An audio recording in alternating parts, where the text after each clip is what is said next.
Ngiyayikhetha inkosi enkulu yakithi basebuhleni bokuphakama unyazi lwezulu amen. Lo mntwana oguqile owakamngoni khona la emzini wasethulubuke amen. Ithi incwadi kaSamuel 13 ikhuluma ngenkosi uDavida. Ithi ke uDavide wayeganiwe nje namakhosikazi amaningi. Komunye wayesengizala ingane wayiqamba igama wathi uAmnoni. Wayesethi komunye amakhosikazi akhe wazala abantwana, omunye kwakuthiwa uAbsalomu, omunye kuthiwa uThamari. Uma ngelinye ilanga egulu uAmnoni ephatheke kabi, sekufika ingane kamfowabo okusho ukuthi uthi babomdala kuDavide. Mayifika uJonadabi efika umfowabo uAmnoni egula, uyambuza uthi mfowethu yini waze wahle emzimbeni kwenze njani? Usathi ke uAmnoni, mfowethu nginenkinga, inkinga yami ayifane yabanye. Uthi ke udadewethu uThamari mina ubathiwa kuyangami, ngabe uba isinqanda mathe sami. Hawu, washo ukuthi ukhuluma nomuntu vele ongabone kulunga kancane uJonadabi. Wayesemtshelisa ukuthi hayi wena yini into okumele uyenze. Hamba utshela ubaba wakho uDavide uthi uyagula. Uzothi uma usugula, uzothi uma usushila ukuthi uyagula, base uyacela ukuthi udadewenu ekulethele ukudla ngempela wenza njalo wayisekwenza lokho ayifisa ukukwenza emva lokho uAbsalom uyambona udadewabo ayekho right kanti sekudaleka isilonda kuye ngento eyenziwe umfowabo uAmnoni emva kweminyaka emibili kanti uyamplanela ukuthi uzombulala kanjani angiqondile ukukhuluma ngoAmnoni kodwa ngiyafisa ukuthi makwenzeka abazali bethu njengoba sikona basho nje bethi hambani bantu abami niyosimela nathi lapha na sihambe siyonibuka kuma conference basuke bazi ukuthi bathuma ingane zandawonye amen asinabo inoAmnoni mhlawumbe emathempelini esiqhama kuona bafowethu uma ukuthi lezi ingane bezikhuluma ekseni eyalapha ethulubuke nawe ngwalapha ethulubuke ebese wena ubona ukuthi ngcono uAmnoni uthi ku right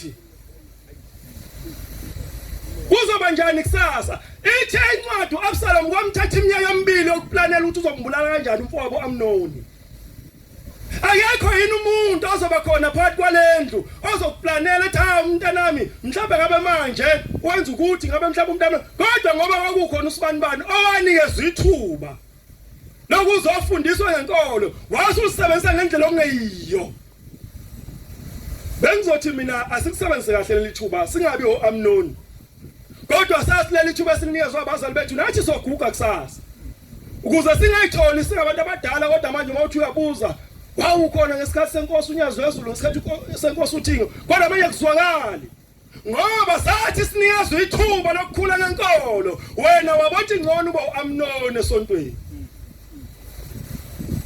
sengehlala ngezantsi la izweni lakithi kunendawo ngapho ebethangwe okuthiwa ikwasisu umuzi kulo muzi ngelinye ilanga ubabamkhulu wathi mayeseshumayela ivangeli wayesafuna indawo la azobhabhathisa khona abantu bakhe wafumanisa ukuthi indawo ekhona ikude wayesekhonjiswa nje idamu kanti leli damu linezilwane phathi linengwenye wayesafika umdala wensuku wafika ukukhuluma nezilwane ezayisemanzini zase ziphuma zihamba wayesebhabhadisa abantu khona uma buya uhlangana nendoda eyawazikhala isibongo uyayibuza ubuka izwe lakithi kwaMpukunyoni uthi hawu mntanami kulalizwe abantu bakhona kanti abalimi yini uthi ke lo hayi asiwona amakhosikazi thina silimi wayesebuyela kulo muzi wakasisi wathi bayifika khona ukuthi abantu abamabani intwana namageja zonke izinto zokulima nibuye nazo la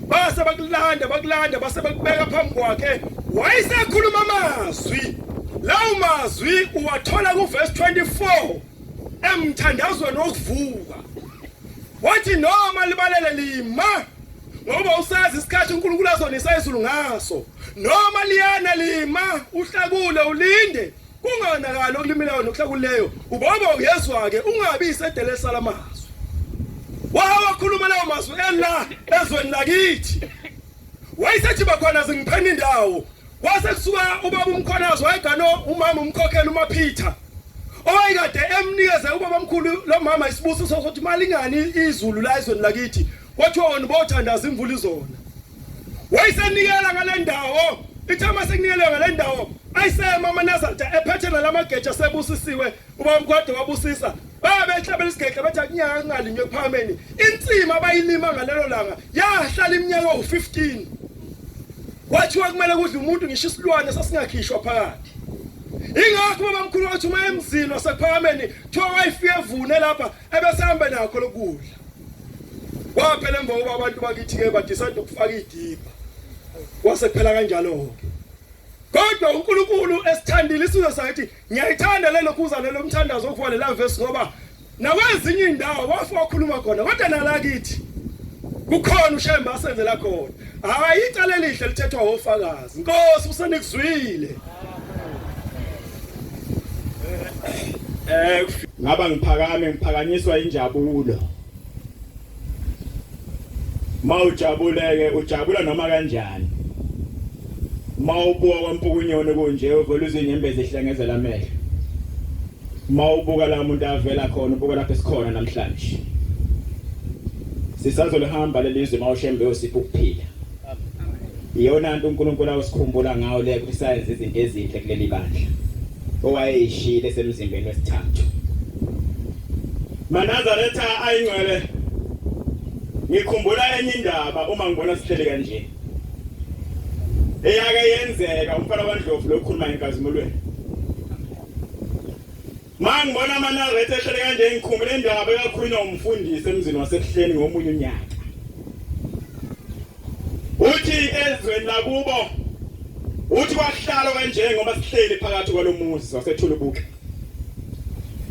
uthi kodwa phakathi kwalomuzi kwahlela amakhosazana njengoba behleli ingelosi zasezulwini uthi ngapho kwahlela omama ngoba behleli uthi ngapho kwahlela obaba nezinsizwa zakuleli bandla ngoba sihleli uthi kodwa kwakunento eyayenzeka phakathi kwalomuzi uthi akathanda ukusho futhi akafisa ukukhuluma ngawo uthi kwakuthi kwakunenkosazana yayingabhekani kahle nomama ethempeleni uthi kwakunomama othile khona inkosazana ethi babengazwani umoya bengazwani uthi lento yazaba iteme ethempeleni ukuthi uSipanibane noSipanibane abazwane ethempeleni uthi yenzeka lento isikhathi yenzeka uthi uma kwenzeka inkosazana yahlala yabukana nalomama esebhekani bengabhekani futhi bengakhulumisana uthi bayenza lento engekho umuntu oqhamuka phakathi kwabo uthi yabalamula noma uthi uyayingena le ndaba ngokukholwa ngomoya kaThixo nangomoya lapho esiyakho nti ikhule njengokukholwa uthi kodwa bayenzeka lento yenzeka uthi basufika isikhathi sokuthi ihambe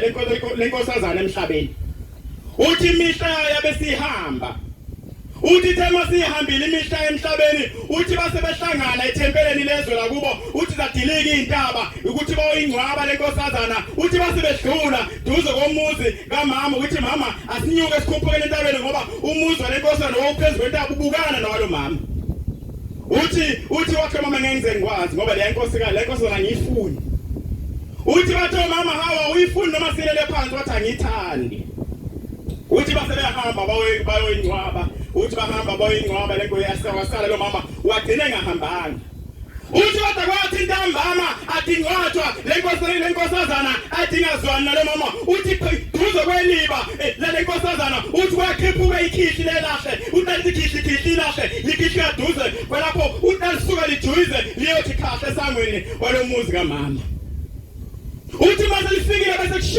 kushisa egcekeni kushisa ungahleleki uthi uphuma ngaphandle kushisa uthi uphuma ngaphakathi kushisa uthi ungasahlaleki uthi ngentatha bese libuyele ethuneni uthi malishona ilanga lithi khihli libuyele laphana ngezantsi ethuneni uthi yenzeka lento uthi yenza base beyahlangana abantu abathanda uNkulunkulu bathi mama ilula lento ukuthi uzehlise uyoyithethelela leyangane lapho yabona khona nawe wayona khona bese liyayiyeka ilahle ukhihlika bese izimoyibuyele esimeni wathi kunzima ukuthi ngikwenze lokho kunzima uxolo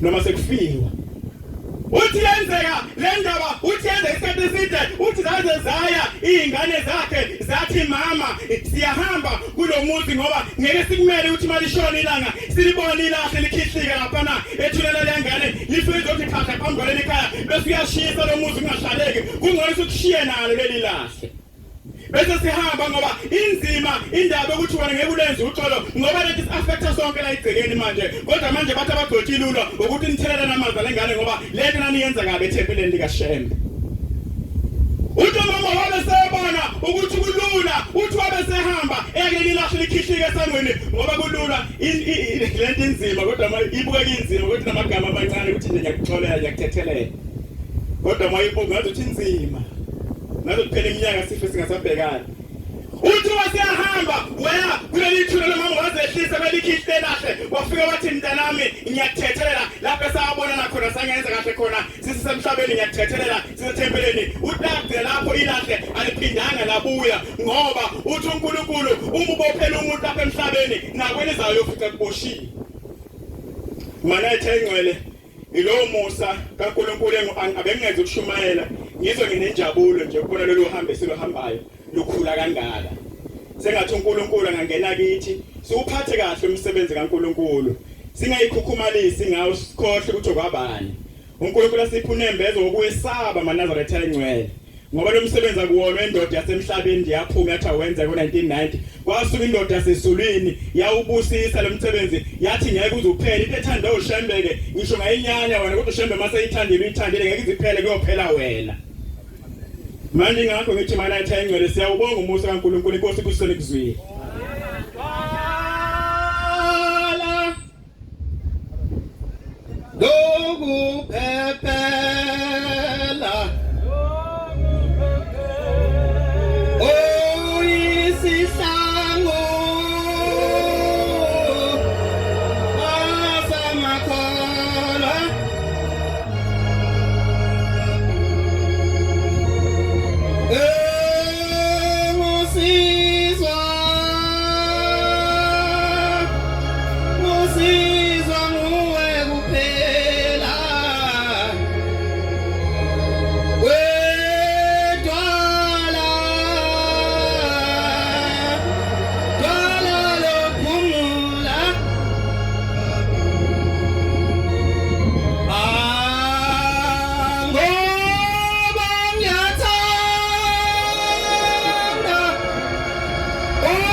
Ayingkhethe inkosi enkulu yakithi emhleni bamaNazaretha unyazi lwezulu. Ngibingelele endawo ezitha. Ngibingelele mfundisi abavangela abashumayeli ihambe lengcwele. Amen. Ngiyacela ngalomzuzu Shembe odumo akube ngolika Shembe kungabi ngolakithi. Amen. Esinye isikhathi kwakwane insizwa umngani wami esasihamba naye lokuhamba kwasezulwini. Isiyangixoxela ngesinye isikhathi ithi mnganami wathi mangithatha lokuhamba kwasezulwini ngimenywa njengoba nawe umenyiwe simenywa ngendlela engafani. Ithi lensizwa wathi kungolesithathu ihlezi kuphekiwe emlilweni ihleli noma wayo ithi yezwa imvume eyayingayazi ivelaphi eyayisho esifubeni sayo maNazaretha ingcwele.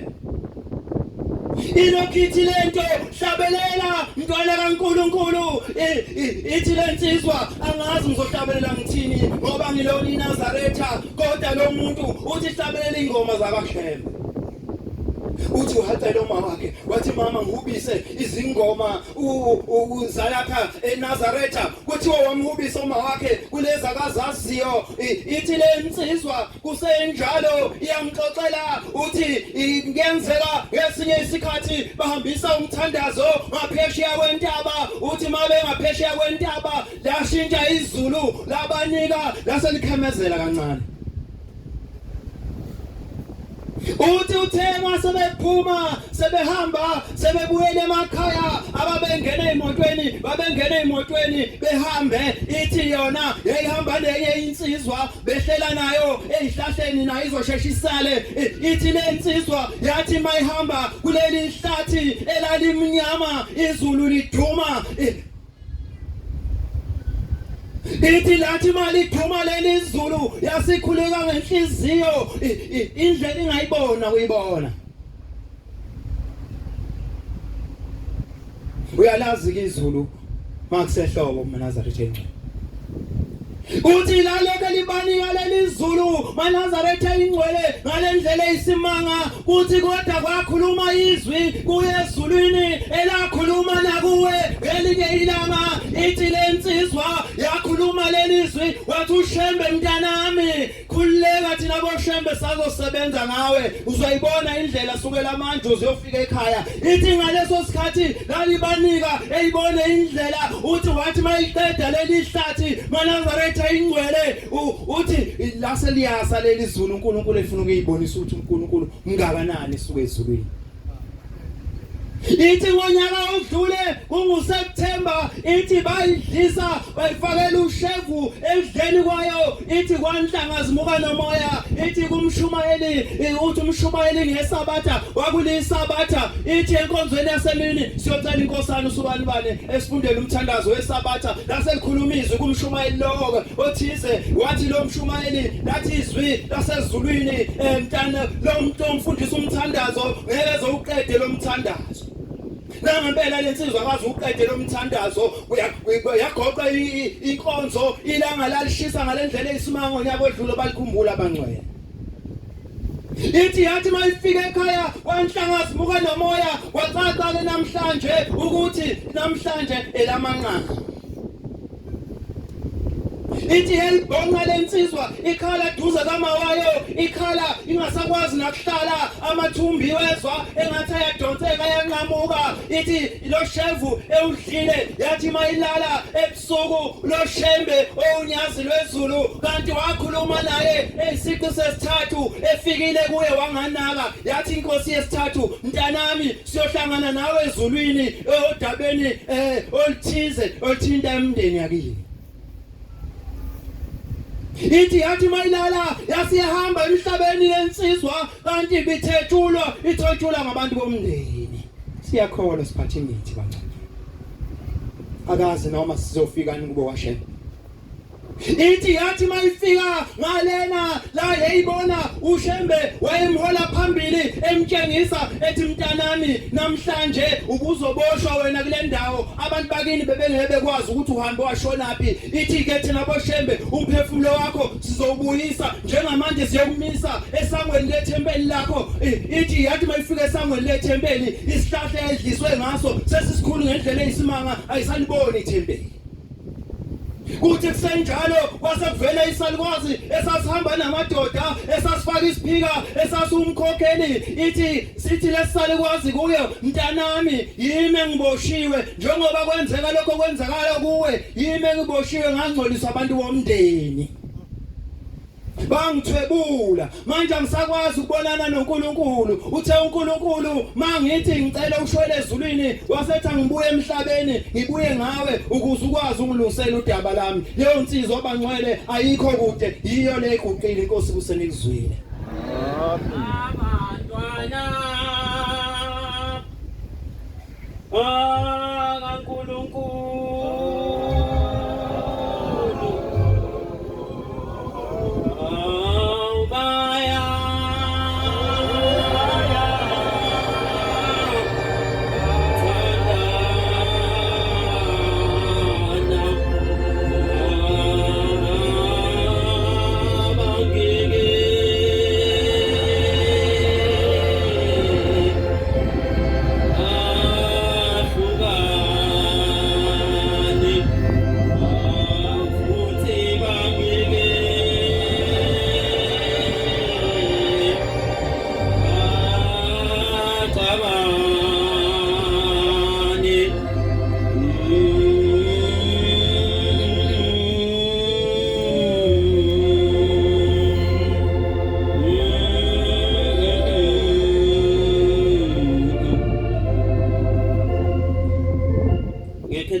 inkosi enkulu yasebuhleni kwabaNazaretha.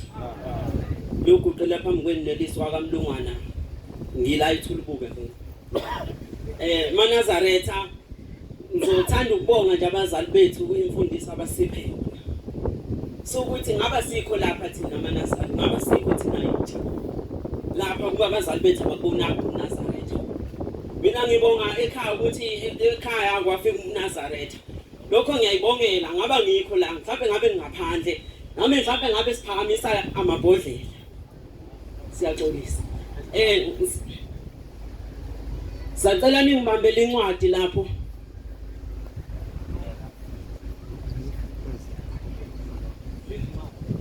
Acela ningibambele incwadi. Ningibambele uTestamenika.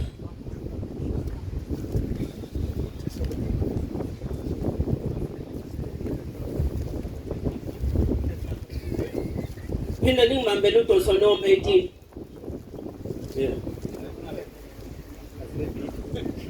Noma ningayeka uTestamenika ningibambele 18 verse 18.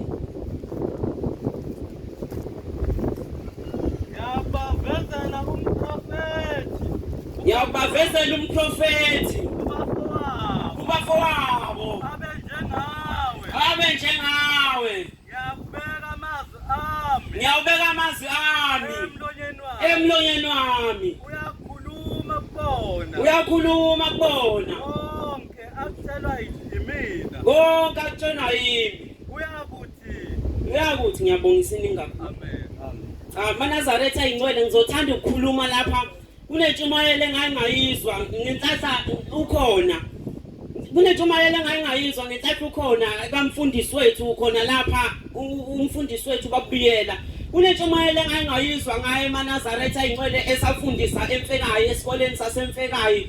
Wayithiwa wayithunyelwa abantu ukuthi bezomdubula MaNazaretha ayingcwele kodwa akwenzekanga ngoba wakhona inkosi wathi ehla kune-bridge wayehla kuyahamba ngemoto MaNazaretha ayingcwele kodwa lezi gebengu lamadoda ayemathathu lamadoda athe esefikile ayisabona engasiye kanti isebona inyanga yezulu uqobo umfundisi wethu wasindiswa inyanga yezulu MaNazaretha ngithi nami mengibuyisa lesi sithombe ngibuyisa ukuthi ushenge uNkulunkulu MaNazaretha ngithi nami inkosi ibusise nikuzwile. Amen. Athandwa abandle asesulwini. Bana wakwaNdlovu lona khona lapha kwaMpukunyoni esigodini saseNtondweni ethempelini Thempele. Amen. Zikhonde ezinhle zonyazi ngilalela le ndaba ekhulunywa lapha endlini uthi usalalela kube ngathi abayikhulumayo bayadlala kodwa bese kusala ukuthi ikuphi uzogcina uphuma ukuphethe ngoba ekugcineni kufanele uphuma ukuphethe. Hayi ngunqobani igama lami lo musi esiyakuwo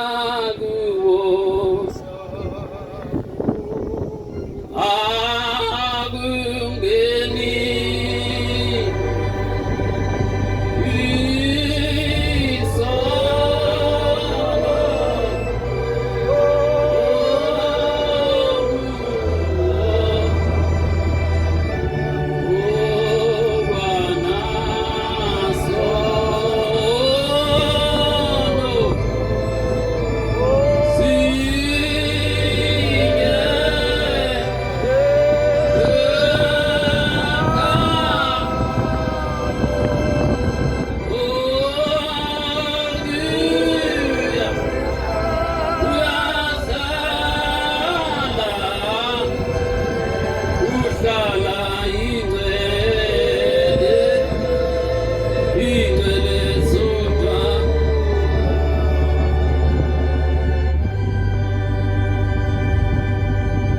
MaNazaretha esihamba naye waba uNkulunkulu engakabonwa ngamehlo enyama. Amen. Engakahambi nelilodwa icala nje ehlalile esihlalweni sasezulwini ngonyaka ka2011 ngoJune. Ey'ntabeni zaseMsinga ezweni lasemathunwini esigodini saseMhlumba kunomuzi wakwaMchunu.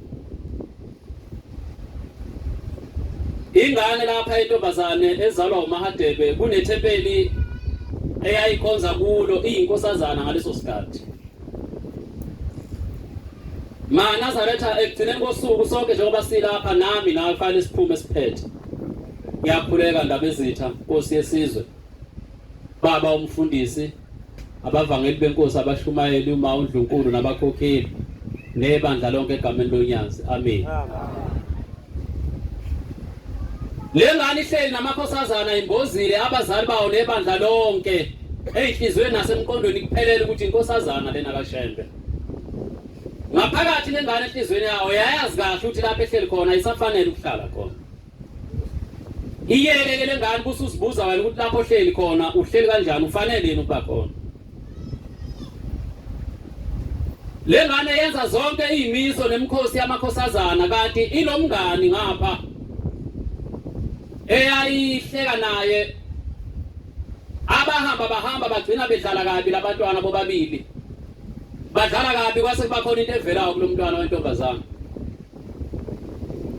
Uma eyibuza lengane ukuthi unina wayo mntanami wena ngoJulayi ubuse emhlanganweni wayetanda wasina isilungu wasina ingidi yonke unjani mawunjena ithi lengane mama senginjena wayesedabuka lo mama kakhulu yakhulela lengane kwafika isikhathi sokuthi ihambe iyatetela esibhedlela saseScott unyaka 2011 abacala sesenkantolo kodwa akaqali nokuhamba elilodwa icala ngoba ngithi waba uNkulunkulu engakabonwa ngamehlo inyama yakhe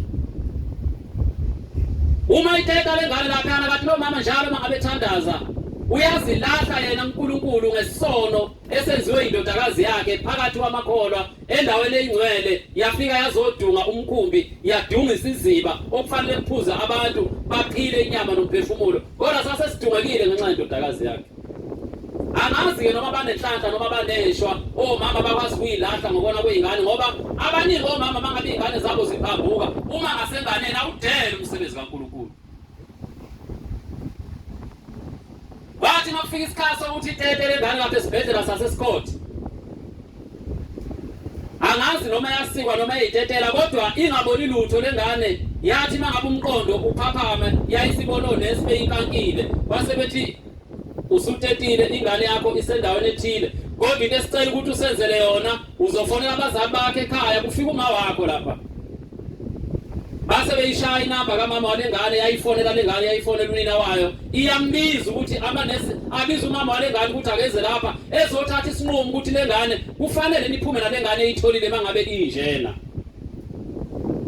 yayisishaya lengane inamba base beyibeka onesi inamba endlebeni yakhala yaringa endlebeni kaNesi wayeseyidlulisele enganeni ukuthi ingane ayikhulume nonina ithi lengane yathi mangabe isaringi phone ithi yabona kwethi isandla sihle maNazaretha ayingcwele phezulu ezulwini uthi sehlala esandla emkhathini uthi safike sahlala esandla siphethe ifoni uthi ifoni yakhala lapha yana phansi kwaze wayikhathe imbili esikhathini sesithathu amanesi mangabe sekhuluma nengane ibambela ifoni ithi lengane akubanga kusehla isandla ithi kwehla lona unyazi lwezulu uqobo uthi lwehla phezulu ezulwini ithi ngalibona lwehla lesicathulo esimnyama esibhonwe esicobezelayo uthi ayifaka ishethi igqoka ufomali ingayifakile ingubo emhlophe ngaphansi uthi ayifaka umjiva kuphela uqhephuleli ngawufasile entanyeni ithi yathi mangabe yehla yafika yami yathi ngqi phambi kwayo uthi kwase kujema yonke into wathi ya mntanami wathi sengikhona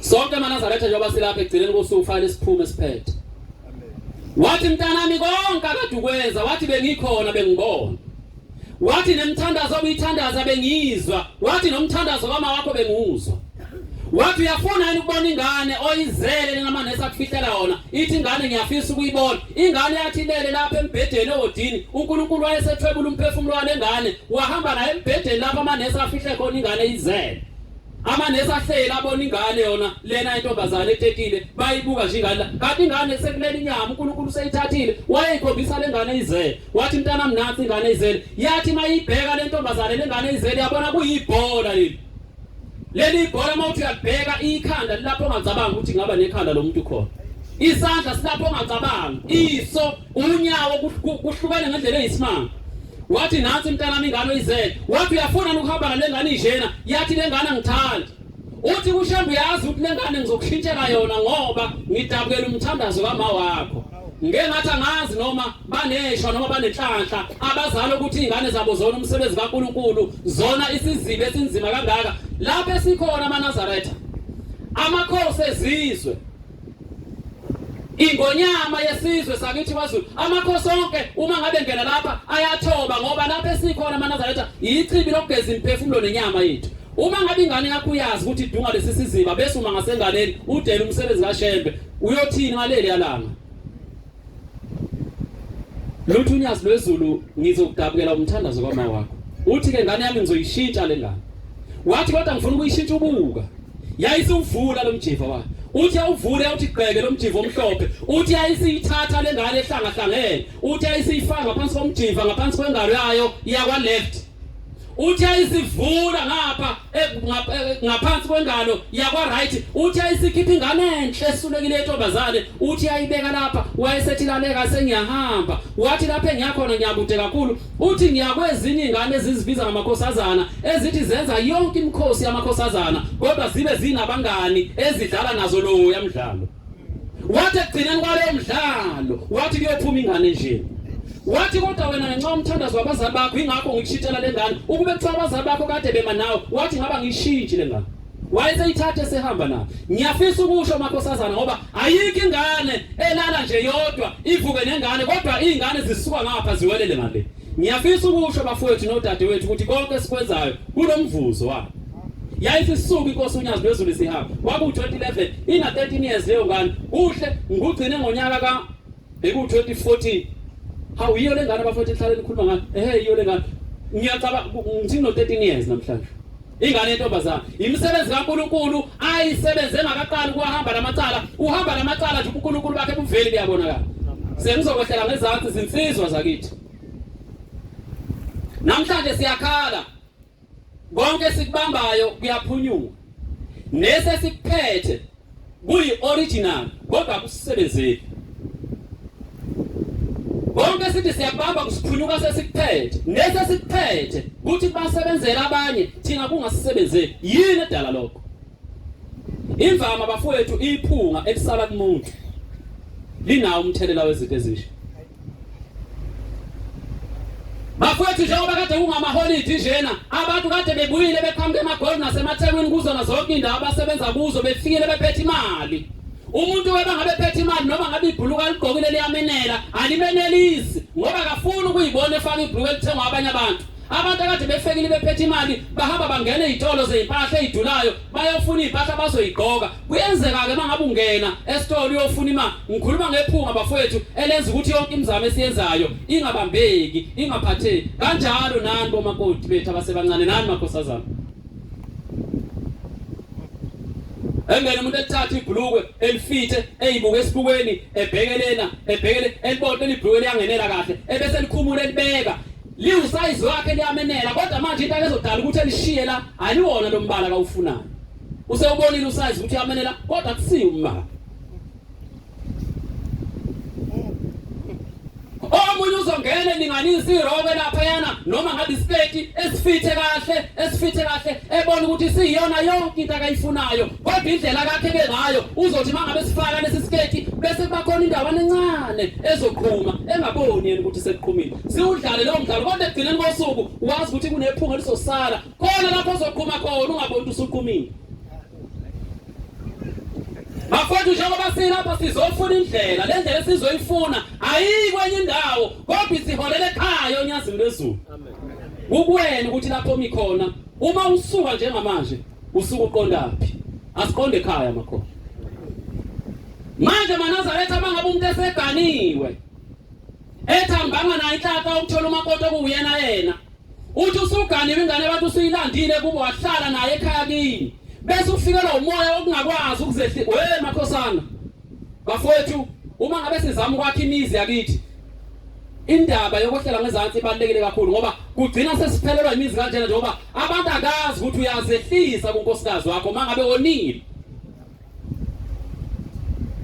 umuntu ethi ngoba unemali mangabe onile inkosikazi uzogijima ehambe yomthengela impahla edulayo emthengela imbali kodwa engakhiphi ngomlomo ukuthi ngiyaxolisa kunabantu abangenamali kunabantu abangasebenzi kunabantu abahamba ngenyawo ubusuku nemini bahamba bagubhela abantu igoga emzini yabantu abanamali abantu kodwa uhleli nonkosikazi wakhe kumnandi unkosikazi uyajabulela ukuba kulomuzi ngoba indoda okuzehlisa emzini wakhe wena uphethe imali awukwazi ukuzehlisa unkosikazi uzokhipha unkosikazi nayo yonke lento ehambe efuna umuntu ofuna ukwakha madoda sigadi iphunga likithi bomngethu asigadi iphunga likithi bantwana babethu makhosazana sigadi iphunga likithi ukuthi egcineni kosuku leli iphunga lizohamba lisifikisele uthi uyathandaza umthandaza awufiki nje ufile uthi uyathandaza emhleni umthandaza awufiki nje pulpit ngenxa yephunga likuwe abantu bahlupheka kangaka nje namhlanje akukhona ukuhlupheka kwanamhlanje kodwa izinto abazenza izolo nakuthanga kwasala iphunga kwasekuba nje inkosi ayibusiseni kuzwini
Inkosi enhla sebuhlelo unyazi lwezulu amen.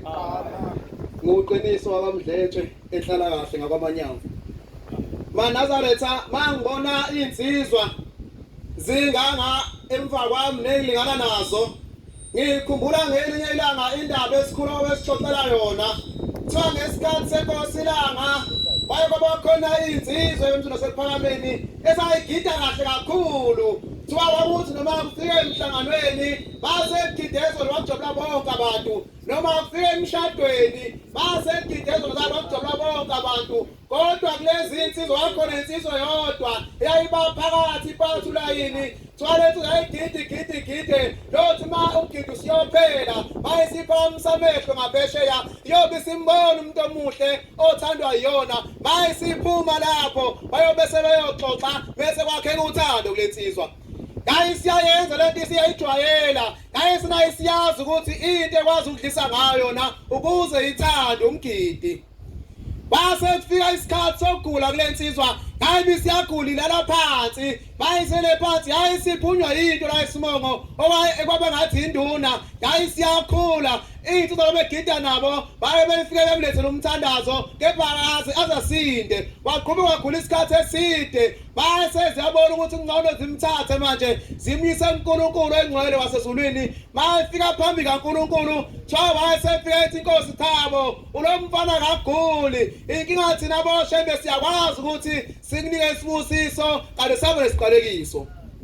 Wathi mfana mawuguli kodwa inkinga wena wawuthi ma usemgidini mntanami bese uyagida ubuka ngaphesheya bese ubona khona umuntu okujabulelile wathi lento ekumile la esibongo mntanami akuyona induna wathi ukwenza ngelinye ilanga kanti ohlala lenye inkosazana mntanami wathi yobe imthanda ushebe ikhuleka ithi wathi uma usuxoxe nayo nase nezwana ngokothando yayisiyavuma ithi yabeka lonke ithemba lakho kuwe kanti uyodlala ngayo namhlanje njena njengoba ugula ngaka la ikhona isakhala lento ekumile mntanami akuyona induna kodwa leli yabeli lale yantombazane owadlala ngayo thina sikhule sibancane babe sitshela umshumayeli bethi la ekhaya umuntu kumele ephathe ulayini kumele kube umshumayeli noma kube umuntu oganiwe okuhlambulukela ukuphatha ulayini ngoba umuntu osuke ephethe ulayini usuke esinisa thina esiphilayo nabantu bakithi abangasekho nabantu basezulwini ubasinisa kanjani ke abantu basezulwini nawe ngakuhlambulukela ungene emgidini ngelinye ilanga la esikhaweni kwaba khona insizwa ezayigida kahle kodwa kwase kungeshwa lensizwa yayisiyadlula emhlabeni mase kudlula insuku ezintathu kuthiwa isiyahamba lensizwa mase kudlula ukuthi isidlule emhlabeni kuthiwa yayisiyabuya ibuya kumngani wayo ithi mngani wami njalo makushona ilanga naye ngikhona nguthola uphumula kuyafika insizwa egqoke isikosho simnyama njalo fike zingibhaxe zibuza ukuthi ngabani omgide ngungcolisa u3 2 abayethetholeka yaphutha la ngelinye ilanga makuvala umhlangano la eGBC la qamuka insizwa yakithi yasefekaye kwakuyisonto nje kuwo lonyaka lona mase siqeda ukugida isiyasuka yahamba mayisilele ebusuku seqhamuka uNkulunkulu kuyo lensizwa kodwa waqala qaba kubaba wakhe wathi Thabo nozibani bani ngicela uyongibuzela kumfana wakho ukuthi okabani lo mgida ongcolisayo ngokwazi ungena emgidini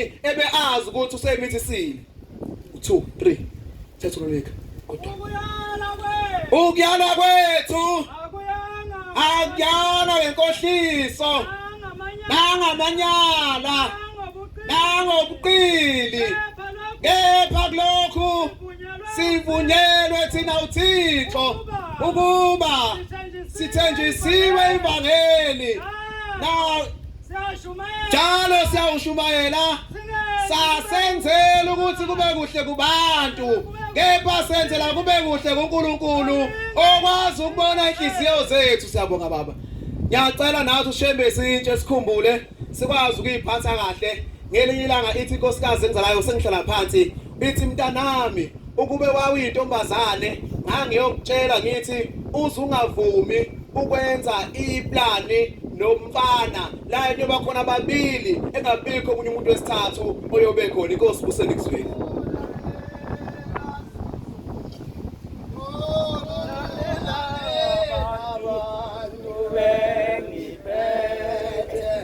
ngezwe lethu siyazi sizwe sivungama sivungama ngawe njengezinyoni zinyoni zishamanobohlobo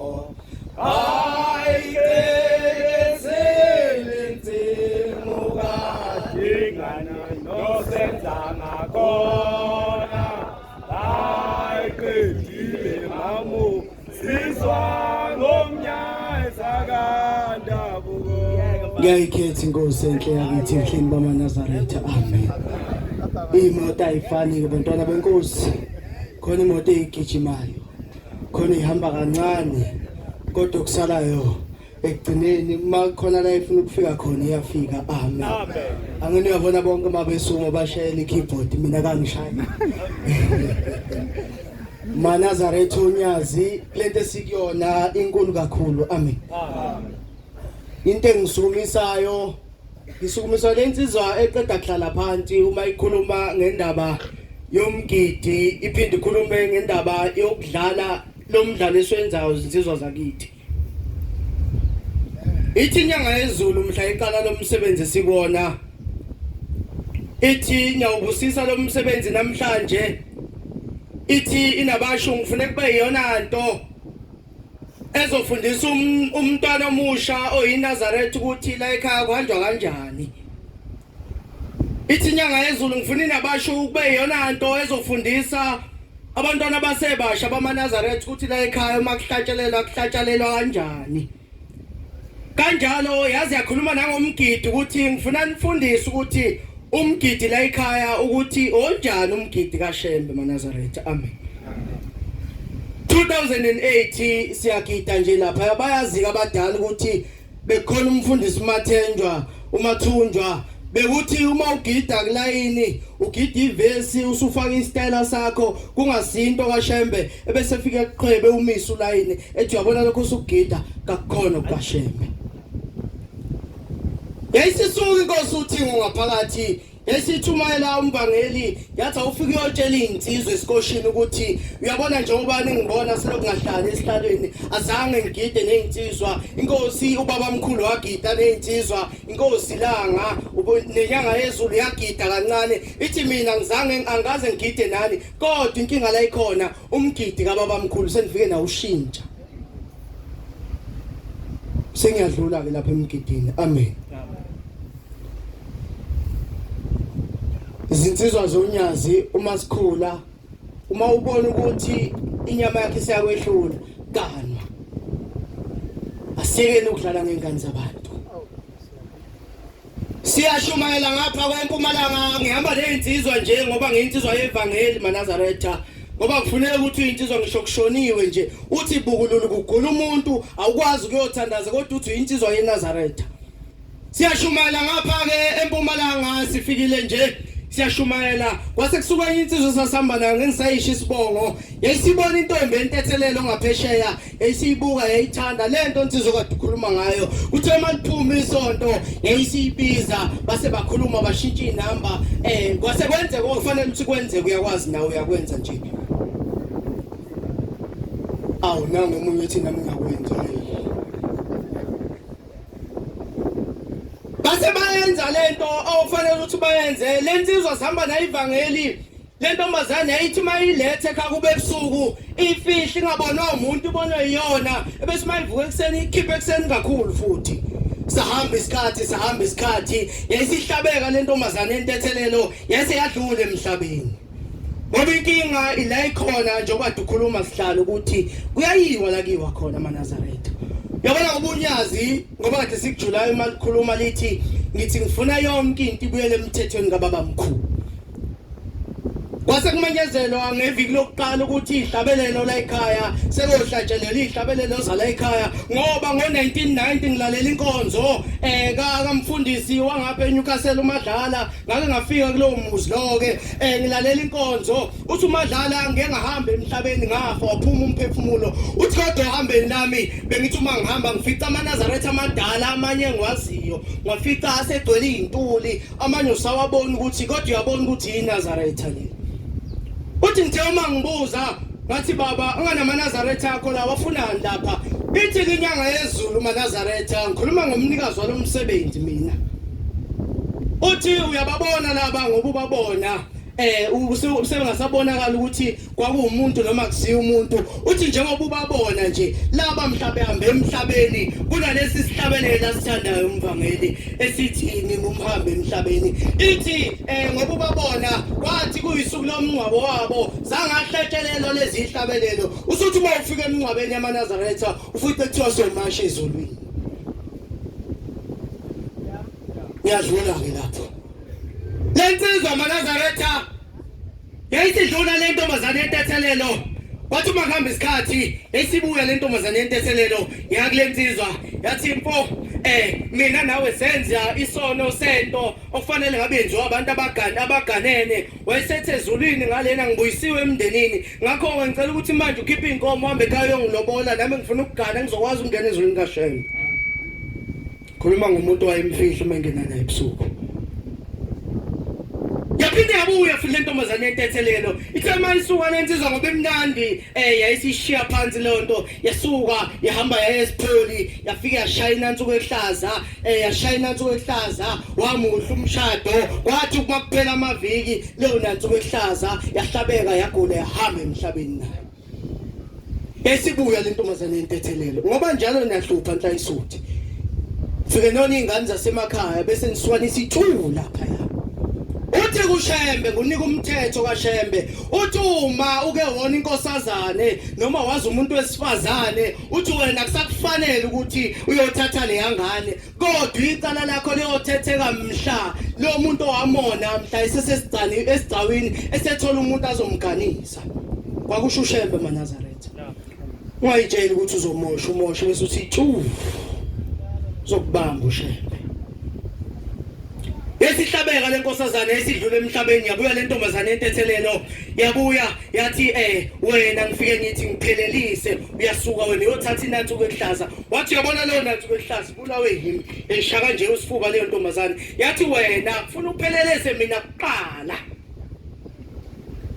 uma niyibuka nje intombi yentethelelo nibuka intombi zeni inhlayisuthi siyanithanda wentombi zentethelelo amen phela uShembe usiphile nina wathi noma singathatha nga2 manje insizwa wathi ngisho wathi ugane ngikhuluma ngoShembe mina ngikhuluma ngomthetho womuntu khuluma ngoShembe la eGebsile wathi sikwela namhlanje insizwa noma akazi ukuze ugane uthi mina Shembe ngithi noma ngiyayithatha nga2 bafana ngiyanipha amen amncane wamncane amen insizwa siyanithanda makhosazana siyanithanda intombi zentethelelo ningabethu amen kwathi leyo nsizwa emveni kwalokho isibuyile le ntombazane yentethelelo ngiyaphoqa ukuthi bizinsizwa zakandwande sasihamba nazivakeli ngapha koShepstone siphuma sibhekele koMpumalanga yayisibe ichaza lolu daba yayisikhipha inkomo yakwazi ukukhipha inkomo uyo emzini womuntu ukade ungaziwa ukade uganga ngingane yakho yafike yalichaza udaba yalobola lensizwa yaqeda kuthe mase kumele kuphuma udwendo lesigcawini yayiselensizwa ngoba yinamahloni lengane ihlala ngayo nje yazi ukuthi ihamba nayo ebusuku kuphela yayisithi cha isicawu ngifuna sibele ekhaya mina wenze kumshado isicawu sisegcekeni kwathi kuphela usuku yaphinde yabuya le ntombazane yentethelelo yathi leyo mshado ezulwini awukho wena namahloni ngami akekho namahloni naye enhlayisuthi akekho namahloni naye enhlayisuthi sengihlala phansi sengihlala phansi ngifuna ukukhuluma indaba yokuthi inhlayisuthi siphuza utshwala asiyekeni lento bafowethu esiqinisa kabe ibandla lonyasi amen ayinhle lento lena noma ubone ukuthi isono siyakwehlula musa phela ukuhamba ufune size sibone ukuthi wena uhleli nje esonweni sihlangana nawe namhlanje uyagida ngakusasa usupostile ko WhatsApp usuphethe ibhodlela la nempangeni enye insizwa ewumalume wami yakwamkhize kwenze umcimbi komunye umuzwa wamkhize yangixoxela le ndaba ithi thema kwenze umcimbi iNazaretha nayo inhla isuthi kwase kuthiwa ithatha ukhamba ihamba iyonika abantu esibayeni yasilithatha yasifika libeka lapha base bathi abantu bendawo hayi phela phuza nayo kancane sibone ukuthi akukho lutho ithi ngase ngilibuka bayazi abake baphuza utshwala bezulu make bakunukela vele buvuke sengathi ungavela ukuphuza futhi ithi lensizwa yamkhize umalume kimi ithi ngase ngithatha lolu khamba ngase ngalishaya ngase ngalishiya ithi ngase ngibuyela ka round lapho kwathela khona utshwala kuvutshelwe khona ithi ngilokhu ngibuzwa bunuka kamnandi ithi ngase ngilokhu ngikha kancane ngemaki ngilokhu ngithi heleshe ngilokhu ngikha kancane ngemaki ngithi heleshe ithi ngase ngedakwa ithi ngase ngadakwa ngamanzi uthi kuthe ntambama sewuphela umcimbi ngase ngathatha indlela sengibheke ekhaya lakithi ithi kwaqhamuka abantu engazi ukuthi baqhamuka kuphi ithi bangihlaba amanxeba ngomese ithi bangigwaza ithi la ngaphaphama khona ngaphaphama sengisengolezana ithi kodwa ukuphaphama kwami ithi kwafika ubaba mkhulu ithi umefika ubaba mkhulu uthi wena ufuna ngilana uthi baba ngikwaziwa ngazi ngikwaziwe ubani uthi wena uphuza kanjani utshwala ithi wena waqoma mina sokwe lingenasici ngikhuluma ngoshembe ithi wena waqoma mina isokwe lingenasici wavuma phambi kwabantu wathi uyamkhetha ushembe uphuza kanjani utshwala kufana nokuthi singamaNazaretha insizwa sihlale nabantu ababhema ugwayi lithi ilanga likhuluma ngenyoni ngeke ngisayichaza leyo ndaba ikhuluma ngenyoni ithi ninamaNazaretha nizothi umanambe emhlabeni ningaye ezulwini kaShembe ngoba nina nihlala nabantu abaphuza utshwala nihlala nabantu ababhema ugwayi ithi uma usufa sekumele ezulwini kaShembe ebese uba naleli iphunga elididayo inkosi kusengizwile amen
Ngiyayikhetha inkosi enkulu yasePheni bamaNazaretha.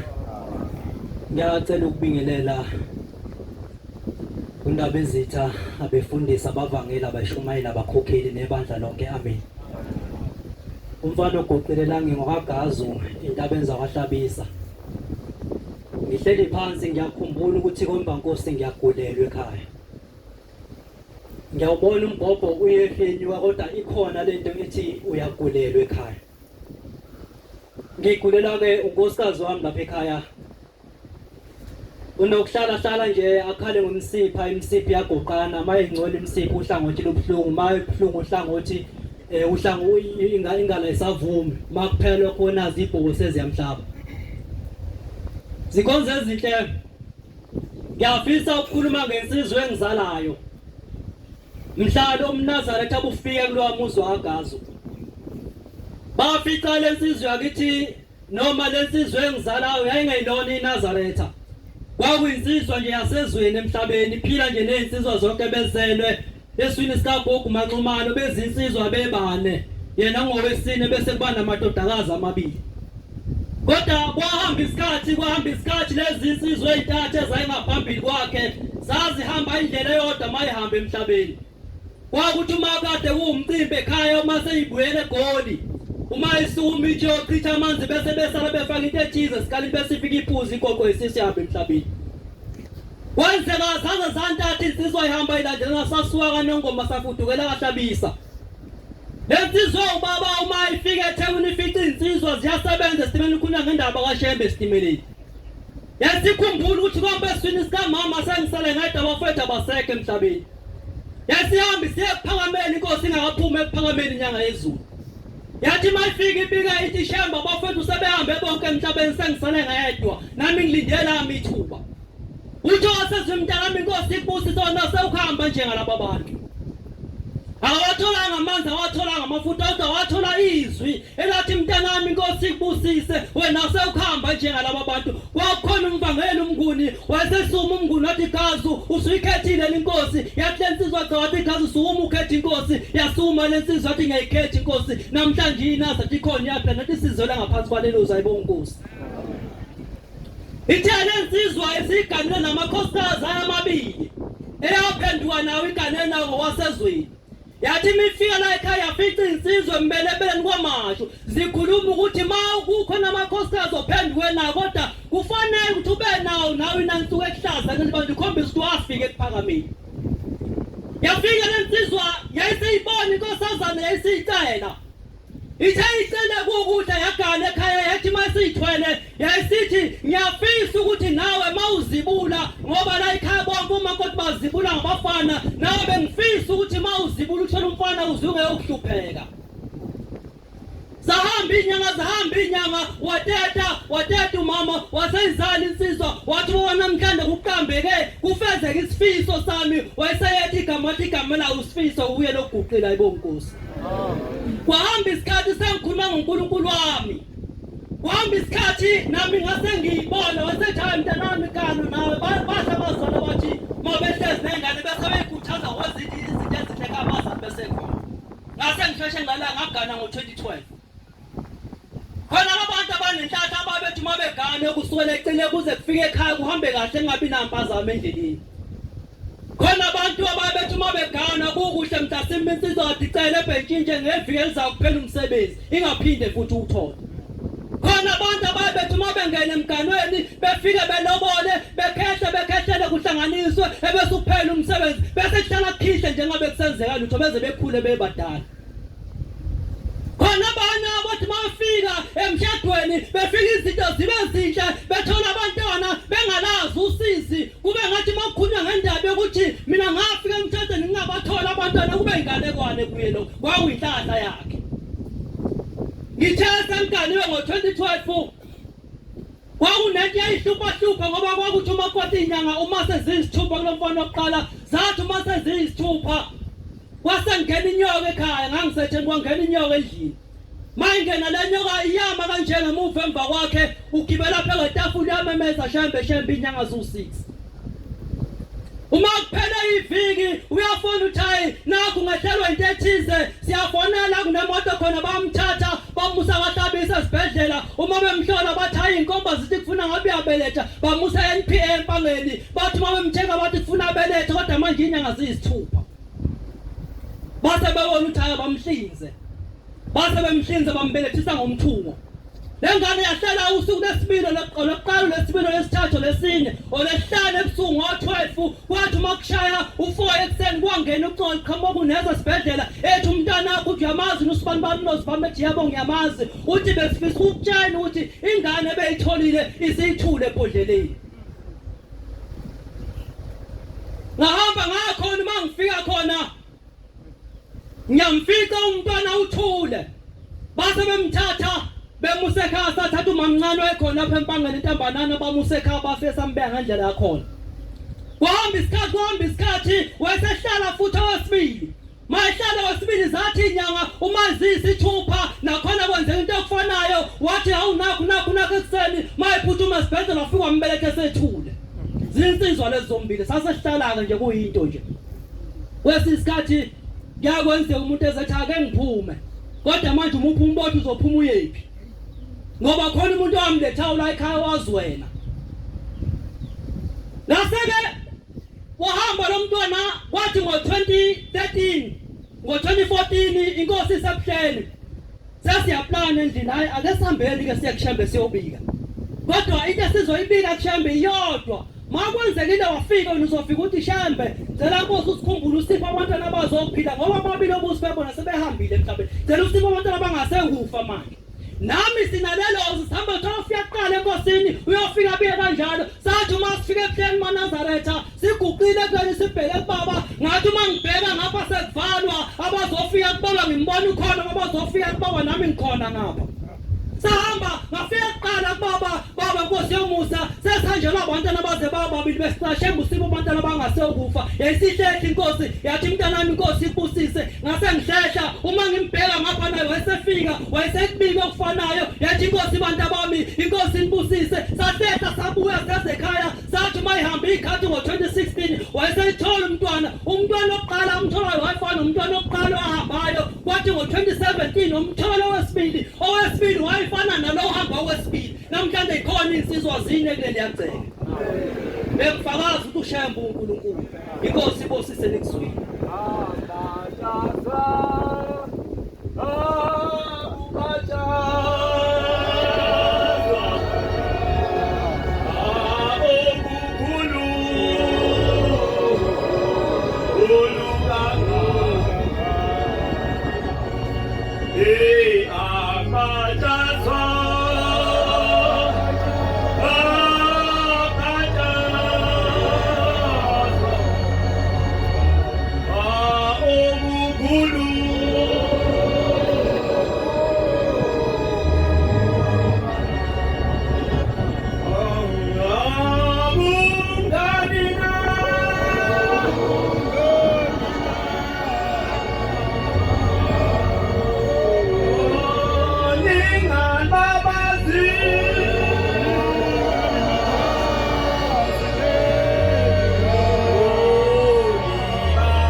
ithi akubatshazwa okukhulu kangaka amen siyababaza manazethu ithi libabazeni abantu yonke leli gama sihlangene ngaleyo ndaba yegama likaShembe uba silibabaze amen insizwa seyikhulumile baba Mshumayeli Mkhwanazi hlalo kaze lonke wenabasho mina okwami sekuwethula umsebenzi kuwe wena uzowethula kwabangaphezu kwakho amen insizwa ikhuluma indaba ngakhumula indaba kaMshumayeli umthiyane wasembuza ikhuluma ngokubona kwakhe uShembe amen ngoba isizwe hlala phansi imbonile uShembe ngezigameko ezenzeka ayangamdela amen ngoba kumele singamdela uNkulunkulu akusho ukuthi into esikholwayo akukho kusethelayo kubi akukho okusethela ongekuhle nathi singabantu abagqoke ngobemhlophe kuyakusehlela amen ngifuna ukukhuluma indaba kaMshumayeli ngoba nawe ngenyanga wangena uShembe kuwe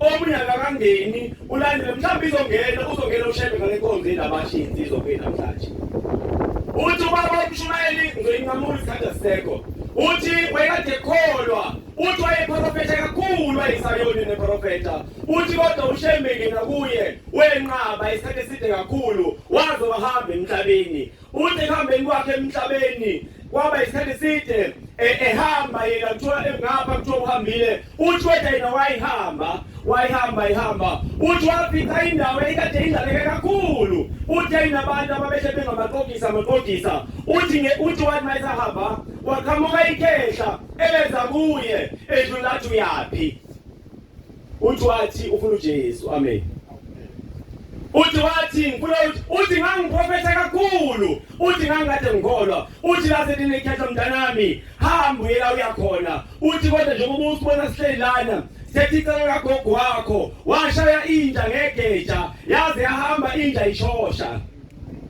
wathi ngoba sihlezi umndeni sikule icala kagogo wakho uthi hamba uye la yakhona uthi waseyabuya uhlabela ukala kagogo wakho uthi wahamba kuthi kuningi uthi lapho ekhambela khona bakho wakhambela emzini eminingi uthi isihlanu mayikhumbula kahle ibhalwe ngamagama uthi wawukhona ubhathe ephakameni uthi kodwa akazange aye kuwo uthi wathi wahamba uthi maye eshona phansi ezokhubukela khona uthi wathanga amakhosazana iphatheni kahle ameni ushebukini uthi wathanga amakhosazana athi ubaba utasicele uthi wabuza ukuthi balo baba uthi abaphendulanga uthi wabalandela uthi wathi mayiqhamuka inkosi ilanga uthi lahlele esitulweni imnikelisa uthi labuza ukuthi nomfana womthiyano yaphi uthi ngathi umuntu ongaziyo ubani othi nomfana womthiyano yaphi uthi ngathi ngifuna uJesu uthi wabuka phansi wathi ngibukela ebhukwini wathi umphefumulo kwadlula kimi uthi ngibukele esandleni sami sokudla ngawubona umphefumulo wakho uthi ngibuye ngabuka esandleni sami sokucela umphefumulo kwadluli uthi ngathi ngithi buyele emhlabeni uthi wathi esadidekile uthi waphaphama kuyakhalathi ushonile uthi wabuya uthi nasembani kwalokho akaza mnandi lo ushembe uthi lo muntu wazisho wathi mina ngushembe mntanami buyele emhlabeni ngoba umphefumulo wakho emhlabeni amen sana leli igama lobhajaza mana zethu amen sihlangene igama likaShembe elukuphila kithi oyilukunqoba kithi sihlangene igama likaShembe okumele siphile ngalo njalo amen uthi kwahamba ngiyanqamula uthi ngelanga esekhawuma wakhe ngapha ngaseJudiya uthi wayengakakholwa uthi wahamba wathi ake yobuka le ndaba yakaShembe okunywa ngayo uthi ubaba umkhuzundulakazi wayesemshumayeli uthi kwaphuma izwi elathi bizana umfana womthiyane uthi bahamba bamcinga uthi bonke babecabanga bafuna umfana womthiyane oyiNazaretha ogqoka umNazaretha uthi wayengawugqokile umNazaretha uthi washo wathi mina ngomthiyane komShembe nakangazi ngoba angilona iNazaretha mhlawumbe uzona uShembe akakwazi ngoba uzinganikela kuye koShembe yakwazi uzoShembe akakwazi ngoba akwazi ngafika eduze kwakhe kodwa uShembe yaka uthi ke bamcinga bakhathala uthi basebekhathele bathi wendoda sihamba nawe ngoba uwedwa umuntu womthiyane uthi wathi mayisegubhile uthi wabicela baba ilanga nikelisa uthi waguqa wathi wendoda mina nawe sahlanganaphi ngoba umuntu nomuntu nendawo yakhe uShembe ahlangana kuye umuntu nomuntu nendawo yakhe ahlangana noShembe kuye uthi ngathi uluthe kazanganginake waqhubeka wanikelisa uthi kanginake uthi wathi sebuzo besithathu uthi waphenduka waba nesisimo mhla ngifile emhlabeni waba leso simo uthi ngashayeka phansi ngapha umuntu ngambona lapho uShembe uthi uNkulunkulu manje seyini amen sengathi sonke bese ngambona uShembe uthi uNkulunkulu amen sengathi sonke besingamkhethi uShembe ngalenkonzeni nabasho ukuthi bengizile njengoba ngona abantu abaningi bengizile njengoba nginqele ukuthi ethempelini izobhora ngoba bazoba ncane kodwa uNkulunkulu namhlanje uNkulunkulu aShembe akuphi uShembe ukuthi ukhethe uShembe amen baba mshumayeli ngithenge thula kumsebenzi weyinsizwa hayi kodwa iyinsizwa kodwa umsebenzi wenabasho wasemntu batuba njengohlala wethu azilonke akhona amakomiti asambela we-region ama-member region akhona la akhona ama-member district ahambele bakhona izihlalo bamanye amazoni njengoba uhlalo waShembe sebehlala phansi ngethula umsebenzi kuwe sihlalo uzosipha amazwi base wethu udlulisa abafundisi amen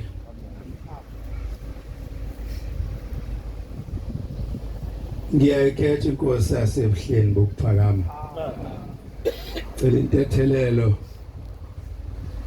manje lethengcolo ufika inkonzo singene banithethelwa yini mothethelwa inkosi unyazo lezulu isikhathi nesimo sala ngiphuma khona besingasavumi ukuthi ngize la kodwa uthando lokuzalala ungehlulile uyahlukana ukuthanda kuqali ngami nawe nje mzala kadwa lokwehlula uthando ayeke umntwana ehlula uthando la singathi uqala ngami ngihlulwa uthando ngihlulwe yini-ke njengoba ngila ngiphi inkani simo singasavumi nesikhathi ngiyakhuleka mkhanozo omkhulu Nkosi yesizwe eSouth Africa kuyathiwa umongameli wezwe unumber 1 citizen uthi unumber 1 nathwa unyoni kwinjabulo ezweni lakithi komkhwanazi ukuba no number 1 wethu. Inkosi yesizwe unyoni is the number 1 citizen. Mawuphika lokho shothi unenkinga. Manazaretha ingcwele umnandi ukulalela insizwa ezincane zaleli bandla zigiya ngoNkulunkulu wethu. Amfundi uNkulunkulu wazo zigiya ngoNkulunkulu wethu. Kuyinjabulo enkulu futhi ukubona umsebenzi kaNkulunkulu wenabasho ukhula kangaka Mpunyoni. Susebenzile umsebenzi akaze kube lula. Omvangela uGumede babe abashumayela uqala lo msebenzi benobaba umfundisi uMdletshe. Akubanga lula kodwa isifundo engisitholile ukuthi into masibusiso uShembe akekho ngamaphambi kwayo. Sona sifundo engisitholile leso. Kuyajabulisa ukubona abazali ukubona abagcotshwa ngoba kusiwo umsebenzi wabantu abathile umsebenzi onyazo lezulu. Ukubona abagcotshwa behleli nabazali ezweni lakithi yangithi noma ngikhuleka ngithi Nkosi uzuvele uNazaretho wabutshala woMpunyoni. Owesibili bese ngicela ukuthi sifikele Nkosi isihlalo sobukhosi boMpunyoni usuzungeze matalo mane ngoba isona esakubona shema. Lo Shembe wabona isihlalo sobukhosi ukuze angene kulelizwe lokaMkhwanazi. Kuba iphutha masokukhohlwa lokho ukuthi ubukhosi balelizwe okwamukela uShembe olwazo lambiza ngodokotela weingane zakhe. uShembe ngolunye usuku bantu abasha baleli bandla ukhuluma ngoSathane abathathu. Bebabalela ngoSathane uthi kunoSathane oyinkawu. uSathane oyinkawu mefika kuwe ufundisa ukuntshontsha. Siqokelele ingubo kodwa uSathane umuntu nomuntu noSathane afike kuyo. Indlela ukuntshontsha ngayo makuhlaya namaNazaretha bangena uSathane abazinkawu. Kuntshontsha wena ndoda, kuntshontsha wena nkosikazi. Usine ngempela uzundlaleka ukukhukusa amahlombe ngembatho lokwebiwa. Uzududula umgidi inguhlunguhlu ngesidaba sokwebiwa ngamaqaba okwebiwa. Kuyantshontshwa uSathane oyinkawu. Uthi kodwa ngcono lo Sathane kwesinye isikhathi kunamaNazaretha lapha awantshontshi inkomo nezimbuzi. uSathane oyinkawu. Uthi kodwa ungcono uSathane oyinkawu uNkulunkulu uyakwazi ukunika amandla ukuthi umehlule. Yabona uSathane oyinkawu hamba abantu ezikepe. Ebona isikepe uSathane oyinkawu hamba abantu amaphoyisa hamba otoka gwetsho. Ungcono lo Sathane usho uShembe maNazaretha. Uthi uSathane wesibili kulabo Sathane abathathu ekhuluma ngabo uSathane oyimfene. uSathane oyimfene ufundisa ukuthakatha. Yabona nje masila akaze singathembani kanje mzala singamaNazaretha. uSathane oyimfene usifundisa ukuthakatha. Mongakhiyange edokothweni uthiyangela ikhulu ijuba leyokhiya ngoba khona sebenza uSathane oyimfene ubafundisa ukuthakatha. Uthi kodwa ungcono lo Sathane oyimfene ngoba uhamba abanjwe. Uyakwazi ukuhluleka. Uyabona njengoba sikhona nje la mhlambe nje mzali uphelile kuthakatha kodwa uSathane kaphumeleli ngoba unoShembe. Nawe khona abantu ukubhidlika imishado yabo hayi ngoba uthando lungekho labo sathana abazimfene siyaphephetwa ensuku kuyadwetshwa phansi umeqa nje lashayeke phansi kodwa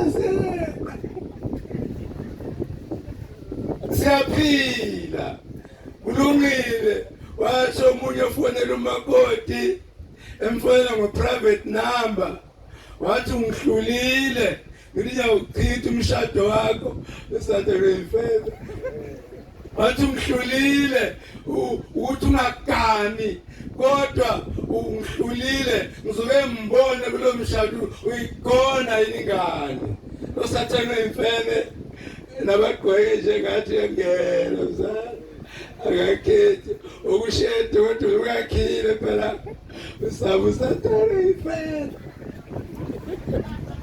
okhethi waNazaretha eNazaretha uyalisebenzisa uthi kodwa ukahluleka lo sathane uyimfene ngoba naye lenkosazana umama yakana kodwa isitha esingena umoya wemfene ukuthakatha sayifonela sathi ungehlulile wakana kodwa embonto igona ingane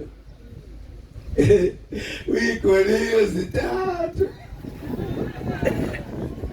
uyigonile zintathu uyahlula usathane uyimfene noyinkawu isibekile isikephe ngwabekile amaphoyisa wena ungena usathane uyinkawu uthi khona lo wesithathu sathane yabona thema zithi kwata2 wonke umuntu ecinga isikhaba efuna ukugqoka ingubo yokunqoba lesigqokile nawe icinga uthi waze wanzima ukunqoba lo sathane kuthe masethiwa sonto lokwesithathu kuthe makuthiwa amen wathi naye amen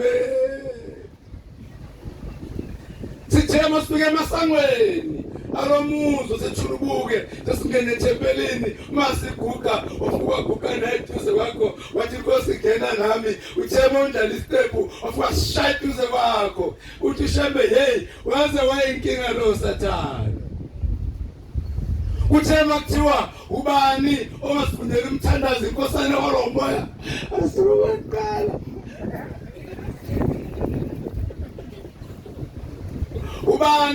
ubani ongasivalela ngehlabelelo ovela wasuma sasipheka ngamanaza sasipheka uthi waze wayinkinga lo sathane ukumehlula uthi malithi izwi lenkosi umkhindo wathi bonke kusasa ngoba ngikhuluma njena kunzima ukuhlula usathane ohlala eduze kwakho endlini yokukhonza bawutrina bosathane athi uNkosi nyazi bezulu umkhindo wathi bonke kusasa athi naye amen nitsobe ubekile sobe suqula ibhuzu ubechitheka ijobo uthi kulungile ikhulu lami ngiliwashile kushinga uhlunguhlu ithawu sobe athi naye tshiki awubeki imbamba yakhe naye ayibeki ijobo asibeki isinene futhi todo uvulula uyakudlula wena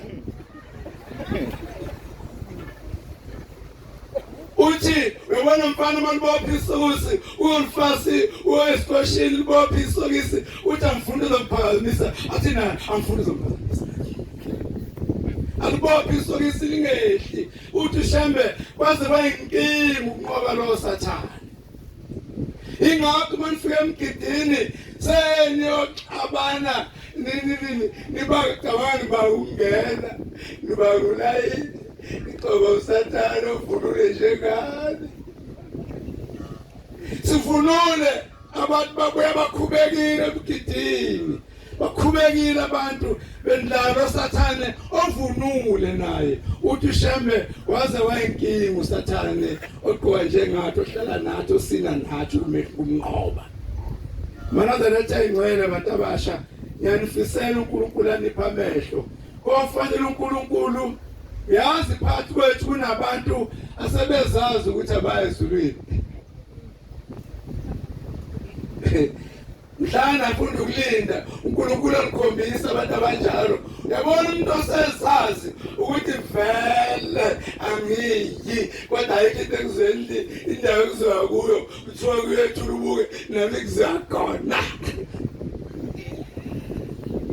uyazazi ukuthi asalibeki uyinkinga umuntu emndenini osezazi ukuthi ekasangene emndenini ngemona kasewenzile emndenini lo muntu uyabonda ufana nomuntu oyinazaretha osephuza utshwala kafuna ukudala yedwa ulanda zonke ingane zamaNazaretha inkosazana ekomayo insizwe eqoyayo ijoyina impatho wena bonke kufunele ekhaya ayifuni ukuqoyada unkosikazi osejone eganile babona bezilima bonke uthi hey nelokunadliyama inkukhu funa ubuyishintshe udlivorosi nokwadliyama yodwa unjalo umuntu oseyibonile ukuthi vele mina ngisaya lapho kiwa khona uNkulunkulu asipha amehlo okubona abantu abanjalo siphume eceleni kwabo bengasiphazamisa endleleni kaNkulunkulu.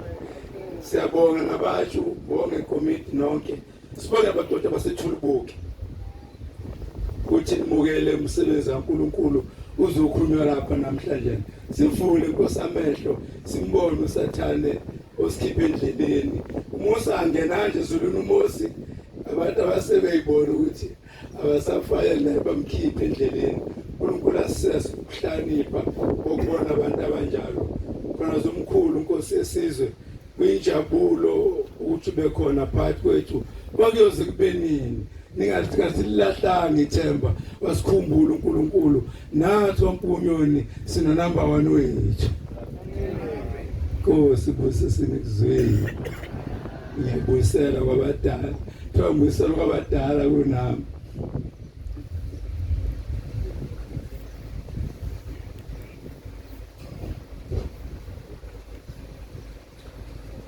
ya sengimdala manje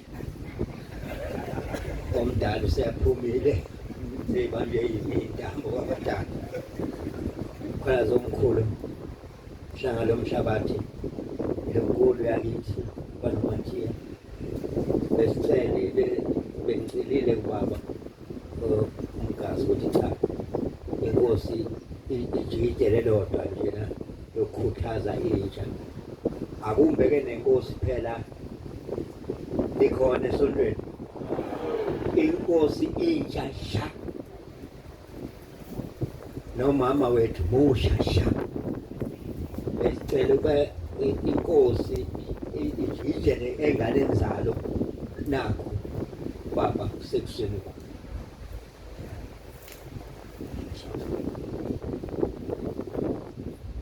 ukuphama ngobe kuhlotana lonyezi lezo bangale Nkosi ngithi ngizoyidumisela unyazi lezulu ngoba bengizwe ngandlebenye ukuthi namhlanje nenkonzo yalapha ethulubuke izopinikezwe intsha imusha ngokweminyaka ngobaba kunina ngoba wesizwe amen ngithule nje ngiyayilalela inhlalo suthe ikhuluma kunento engiyithandayo engizwa ikhuluma ngayithanda lento ngiyabona ukuthi inhlalo suthe isenayo lento ukuthi unembeza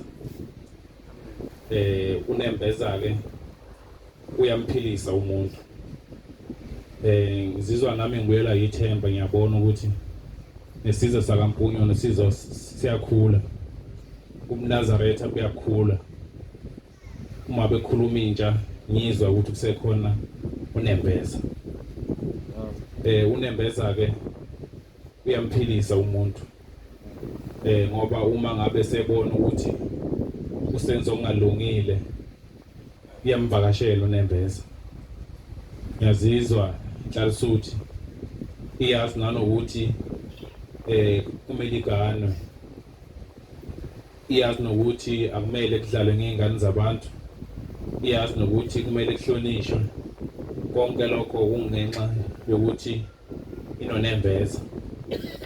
Siyabonga ukuthi uShembe uNyazi lezulu ufakile unembeza enhlizweni zethu ukuthi singabatwana bakhe sibe nonembeza, sikwazi ukubona okuhle, sikwazi ukubona nokubi, sikwazi nokulalela izifundiso zakhe.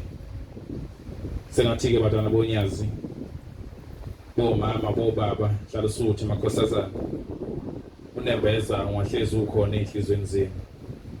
Noma awuthiwa usathana useyakulinga, kodwa uvela ufike lo nembeza qala ukuthi lokho osekumele kwenzakale manje akulungile, bese ukuyeka lokho. Sengathi kuShembe ngahlezi ke esiphake inhliziyo einonembeza bukhulu umNazaretha nalana ezizweni sangampunyoni, bukhulu umNazaretha njengoba lokho kukhule njalo nje. uShembe abe nathi, siyabonga.